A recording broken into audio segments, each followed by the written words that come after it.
Your printer is not broken. A hidden counter inside its software just reached a number that disables the entire machine. The screen shows InkPad at the end of its service life, and most people assume something inside has physically worn out. The pads that collect waste ink are often nowhere near full. There is a way through that software wall, and the manufacturer would rather you never found out. The message that looks like death. Yesterday, the printer worked perfectly. Today, it won't print a single page. The screen still lights up, the paper tray still feeds, and the scanner still functions, if your model has one. Every part of the machine still works except the one thing you bought it for. The message says the InkPad has reached the end of its service life. For most of us, that reads like a mechanical failure. Something inside wore out and the machine is finished. The usual response is to search online, find the manufacturer support page, and read the same advice every time. Contact an authorized service center. You get an estimate of $50 to $150, and the repair takes 1 to 3 weeks. The shipping alone can cost more than the machine is worth. The printer itself often costs less than that, which means the machine goes in the trash and you buy another one. But here's what almost nobody realizes about that message. It isn't a death sentence for your hardware. It's a maintenance stop that the manufacturer chose to treat as the end of the road. The software wall. To understand what's really happening, look inside the machine. An inkjet printer fires tiny droplets through nozzles onto the page. Over time, those nozzles clog with dried ink and dust. To fix this, the printer runs automatic cleaning cycles that flush ink through the system. That ink doesn't reach the paper. It goes somewhere else entirely. Inside the printer, beneath the printhead path, sits a set of absorbent pads. Their only job is soaking up the ink from those cleaning cycles.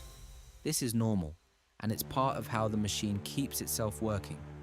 The problem isn't that these pads exist, but how the printer decides they're full. On many Epson models and a wide range of consumer inkjet printers, there's no physical sensor measuring whether those pads are saturated. Instead, the firmware runs a software counter. Every time it performs a cleaning cycle, a nozzle check, or primes a new cartridge, that counter increments by a preset amount. It isn't measuring the pad. It's estimating the ink based on how many maintenance operations have occurred. When that counter hits a factory-defined threshold, commonly shown as 100%, the firmware locks the printer and displays the end of service life message. The pads themselves may still have plenty of capacity left. This is no measurement. It is a calculation, and the manufacturer built in a safety margin. The counter stops the machine before the pads ever risk overflowing, which means the lockout often happens long before the physical limit is reached. Some higher-end printers use a different approach. They have removable maintenance boxes that the user can swap like a cartridge. Those machines were designed to be serviced, while the home models were designed to display a message that makes replacement look like the only logical choice. The same manufacturer sells both kinds. They know exactly how to build a serviceable printer. They simply chose not to build this one, which means your machine isn't broken and the counter is the real problem. That counter can be reset, but the reset is only safe if you understand what those pads really do. The reset they buried. The waste ink system isn't a scam.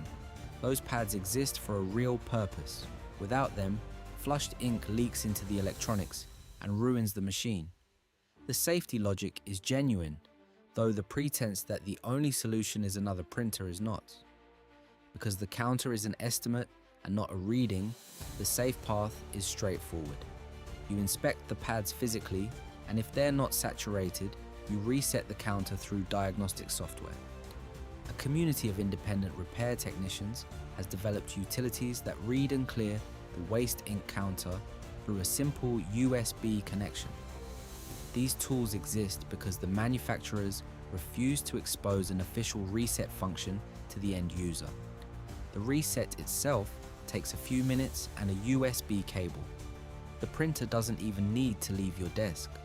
In many home printers, You can remove the pads with partial disassembly, rinse them clean, dry them, and return them to service. There's an honest limitation here. If the pads are saturated after years of heavy use, they should be replaced or the risk of leaks increases. But for most users, the counter reaches its limit long before the pads are physically spent. The math is the entire point. A reset takes minutes. The service center charges $50 to $150 and keeps the printer for weeks. A new printer costs less than the repair. That's no accident. It's the design. But this isn't really about one printer. It's about a pattern you're already living inside. The pattern in your other machines. This same logic is already inside other machines you own. It's a hidden software threshold that disables hardware before its mechanical end. In France, an advocacy group called Halte à l'obsolescence programmée filed criminal complaints against Epson and Hewlett-Packard, specifically citing these opaque counter and lockout mechanisms as evidence of planned obsolescence. The manufacturers answer by calling the counters safety protections against ink leaks and damage. The safety argument is real. What actually matters is the design choice to block the user from servicing their own machine, which turns a maintenance stop into a forced replacement. The question isn't whether waste ink needs management.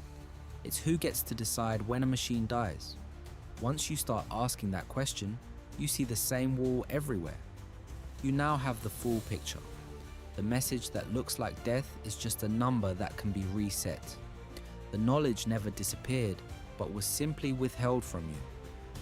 When your printer shows this message, inspect the pads, reset the counter, and keep the machine alive.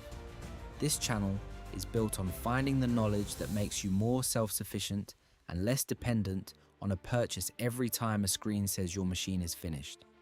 There's always a path through the software wall.